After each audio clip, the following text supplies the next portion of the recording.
Welcome back. With all the talk about green hydrogen lately, a lot of people are still unsure about what the fuss is all about and why it matters. The RDJ Group is stepping in to help clear up the confusion and is hosting discussions focusing on whether hydrogen could be a game changer as a fuel for transportation. To help us understand this better, we're now joined virtually by David Jarrett, the CEO and infrastructure specialist at RDJ Group. He'll be sharing more on why hydrogen is being considered as a groundbreaking fuel source and what it could mean for the future. David, good evening and welcome to the show. Thank you so much for joining us. Thank you, Nina. Thanks for having us, and welcome to your viewers as well. Thank you. David, talk to us about how you see the role of hydrogen, in transforming the transportation sector, particularly as a fuel alternative.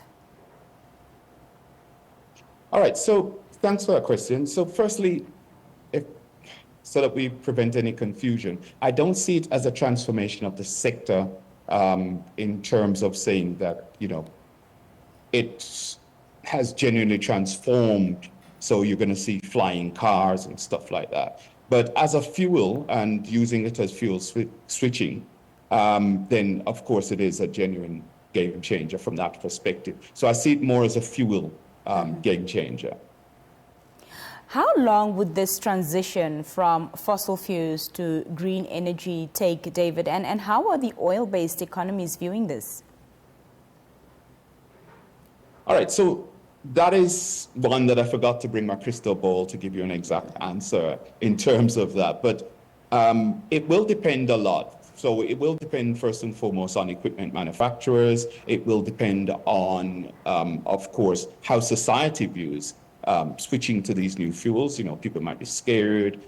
There is a lot of what I would call misconception about the use of hydrogen in the fuel industry. So, of course, some of the areas that I see using it first would be public transport and the logistics sector, more than anything else. And as a result of that, I think we still are a way off in using it, particularly, for example, in Africa as a major transport fuel. Talk to us about the potential benefits and challenges that you foresee in the widespread adoption of hydrogen as a fuel for transportation.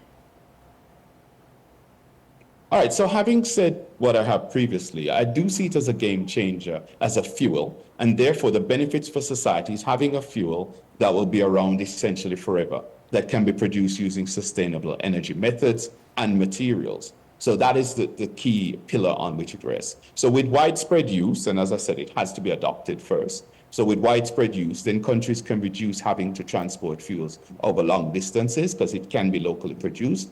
You get the reduction in environmental pollution and the real possibility for lower energy costs associated with the inflation that it brings. Another benefit is the fact that refueling is fast. And so this suits us in our lifestyles of wanting everything now, kind of, I suppose, in this case, instead of a fast food, I would dare say a fast fuel.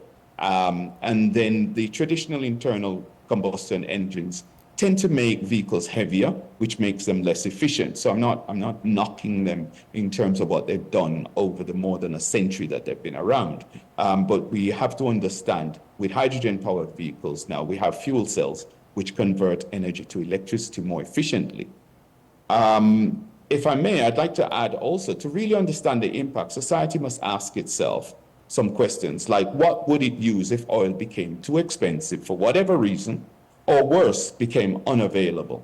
And Sri Lanka is a good case study of what happened when the country couldn't pay for its oil imports. So I basically view this from a oil importing position and one in which we're dealing with a fuel that is not renewable. So this is not about solar and wind and all of that. But at some point, so even if it's 200 years from now, 300 years from now, there will be no oil. So what next? So we can either avoid it and put our heads in the sand. And of course, we know that challenges exist and are well known, such as with storage and of course its volatility. Are there specific technologies, David, in hydrogen fuel cells that you find particularly promising for the future of transportation? Well, they say that a really smart person doesn't know everything. So, in terms of the direct technologies, those I will say in the scientific community are working. But currently, we have what is known as the proton exchange membrane, and that's the primary methodology used at the moment. But as I said, I'm not a specialist, and I would defer to others than trying to pretend I sound smart. All right, very well. Talk to us about how, the automotive industry as well as governments can collaborate to accelerate the development and adoption of hydrogen-powered vehicles. All right, so that is, again, a market-driven scenario that we have to look at here. And so, for example, the automotive industry has to say to itself, what is it adopting? So for those like myself who are dinosaurs, we can remember the dispute about even in passenger vehicles, and particularly with cars, when there was a dispute, do you have a petrol engine? Do you have a diesel engine? Which one performs more? Which one is cleaner? Which one is easier to maintain? And the same discussion pervades right now for the automotive industry in terms of, does it go pure electric? Does it have hybrid? Does it, utilize electric, but electric that's driven through hydrogen produced fuel cells that produce the electricity, or do we do the charge? And of course, and governments also have a mandate to develop their countries. And so in developing their countries, one of the things that the governments will be doing is looking at what is best for me. And in this case, I'm using the term me as government.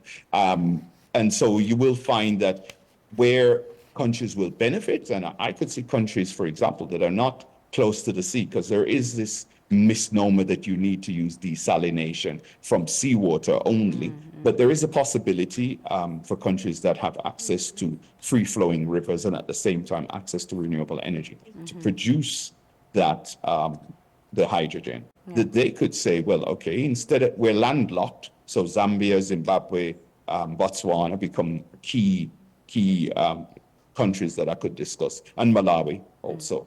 And then say, well, okay, what we will do is produce hydrogen. And so we will support a manufacturer and we'll only buy or allow into the country this type of equipment. So it is at this point, I'd not like to say that it is 100% locked in and it's going to be X, Y, or the other. But at this point, we can only just look at what benefits would it bring. And I see those benefits coming.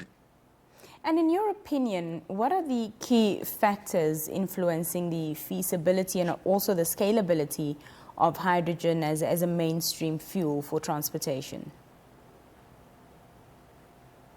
Thanks for that question. So first and foremost, it's the availability of both the fuel and the equipment. So it's got two sides to it. So if I have fuel and I have no equipment, then it's useless. And if I have equipment and no fuel, it's also useless. And so we need to have the availability of both the fuel and the equipment that can utilize the fuel. That is key. If hydrogen is widely available, but equipment manufacturers don't provide the range, because it's not just, a single item, as Tesla has shown. So you have the Cybertruck and you have the S range and so on in terms of their electric vehicles. So if you don't have the range of equipment needed to utilize the fuel, then the objective is pointless. Another area is the fuel is only available in specified areas, then this will also be a barrier. So, however, policy and political will, and this is generally now globally. So policy and political will is paramount. So you will see that the European Union has, for example, taken certain moves and started to push for hydrogen in, to be an additional source or alternative source of energy, and not just biomass or just wind or nuclear or whatever it is, but it's also. And I will remind the public that the same sort of thing happened in the lighting sector. We can all remember when, and this is pretty recent, so it doesn't matter if you're born free or not. Lighting used to be incandescent lamps, and then you get the compact fluorescent lights and the fluorescent tubes, and now it's LED lighting. So that is what I think people should really take on board, that these actions will ultimately do the same and reduce cost as demand increases and the equipment becomes more the norm, but consumer choice will dictate the future. Are there any notable projects or initiatives, David, that showcase the potential of hydrogen in revolutionizing transportation, and what lessons, can we learn from them? Well, I did some research because I think also you can have qualitative discussions. I could say I'm the cutest guy on the planet, but hey, then if I was the only person, maybe that's true. So it's the same thing in this. And as of 2021, there were 228 hydrogen-related transport projects. And Europe has been the leader. The United States is also picking up. And of course, the United Kingdom is also starting to look at it. Some areas on it. So hydrogen mobility projects, large scale, have started to push through. So I don't have the numbers for 2023, 2022 or 23, but I'm sure it's probably twice that amount. Now, Namibia itself is also working on projects such as the dual fuel rail locomotive project at the coast, and also in Irango is the tugboat project and high iron, which is producing iron from iron ore. And now I know they are not a transport direct, but here's the funny thing. Even in the production of materials needed for transport, to make vehicles and so on, that you're finding that. And so the two transport projects for Namibia, for example, are critical in the sector of logistics. And so the benefits are immense from that perspective. And just for the public, I'd just like them to know that these are some of the brands that already have hydrogen vehicles that you can purchase.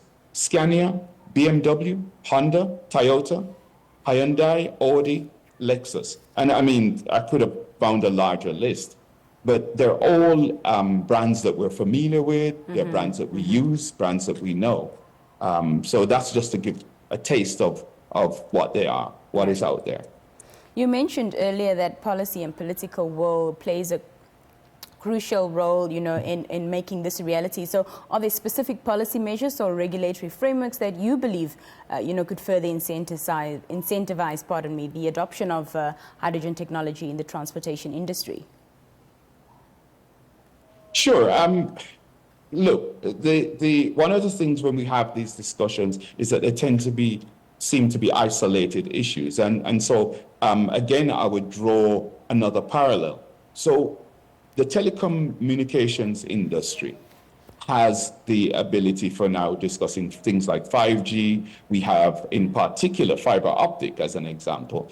And the high use areas will see the benefits first. And so government policy has to focus on that. And if a government decides that its mandate is to look in another area because it's trying to protect jobs, or it's looking at environmental concerns, or it's looking at trade balances and so forth, this is the sort of thing that will happen with hydrogen. And so, yes, there are a number of policies. And to be quite clear, some of those policies have to deal with laws around the petroleum sector. So, for example, would you be able to go to a regular petrol station, as you know it, and still get hydrogen?